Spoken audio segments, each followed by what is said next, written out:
అడుగుడి మీకు ఇయ్యబడును, వెదుకుడి మీకు దొరుకును, తట్టుడి మీకు తీయబడును. మత్తయి సువార్త 7:7. నీవు అడిగిందెల్లా ఇవ్వడానికి దేవుడు సిద్ధంగా ఉన్నాడు. ఆయన దగ్గర సమస్తము మరియు సమృద్ధి ఈవులు కలవు. ఆయనను కోరుకుంటే అనుక్షణము నీకు దొరుకుతాడు. ఏది కావాలన్న మన తండ్రి అనే దేవుణ్ణి అడగాలి. బుద్ధి, వివేచన, పరలోకపు జ్ఞానము దయచేయమని ప్రార్థించు. మొదటిగా ఇతరుల కొరకు విజ్ఞాపన చేయాలి. సమస్త భూజనుల మేలు కొరకు మరియు వారి రక్షణార్థమై ప్రార్థించాలి. గొప్పవారి కొరకు, అనారోగ్యుల కొరకు ప్రార్థించాలి. శత్రువులను క్షమించమని వారి కొరకు ప్రార్థించాలి. వారిని దీవించమని కోరుకోవాలి.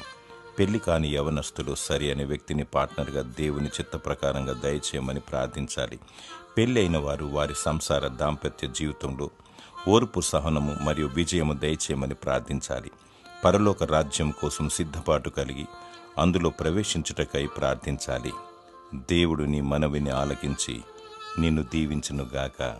ఆమేన్.